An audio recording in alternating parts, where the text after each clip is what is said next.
సుఖ్విందర్ సింగ్ ఉన్నాడు కదా హిందీలో సింగర్, అట్లాంటి వాయిస్ మా గురువు గారిది. ఆయన టాప్లో పాడితే అప్పుడు మేము ఆయన పాట పట్టుకొని నేషనల్ లెవెల్లో ఒక ప్రైజ్ తెచ్చాం మేము. మీ 6 గుర్రాలు మా 6 గుర్రాలు 12 గుర్రాల బగ్గిపోతుంది, 12 గుర్రాల బగ్గిపోతుంది, 12 గుర్రాల బగ్గిపోతుంది, 12 గుర్రాల బగ్గిపోతుంది, బగ్గీలో మేనత్త బిడ్డ పోతుంది, బగ్గీలో మేనత్త బిడ్డ పోతుంది హై అనుకుంటే. ఇందులో అది ఇదంతా గొలుసు కట్టు పాట. ఇందులో నేను మా టీం మేము చేసిన ప్రయోగం ఏంటంటే అప్పుడే దీన్ని బ్రెత్లెస్ లాగా పాడేవాళ్ళం. అంటే ప్రతి పల్లవి చరణం 2 లైన్లు ఉంటుంది, అవన్నీ కలిపి ఒక 10-12 లైన్లు చివరిలో వచ్చేటట్టుగా పాడేవాళ్ళం అన్నట్టు.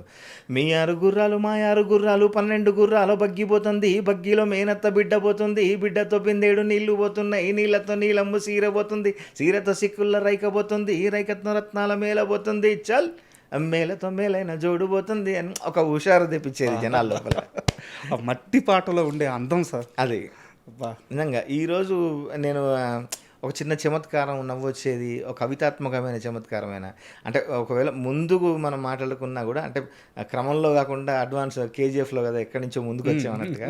ఇప్పుడు రామ్లో కనుక నేను తమ్మల పాకే వేస్తుంటే కమ్మగా వాసన వస్తావే, ఎర్రగా పండిన బుగ్గలు 2 యాదికొస్తాయే, అంటే ఇట్లాంటి ఒక చమత్కారం చెప్పాలి. అదంతా కూడా ఆ జానపదం నుంచే అలవడింది నాకు. యాక్షన్ ఇక్కడ, రియాక్షన్ అక్కడి నుంచి.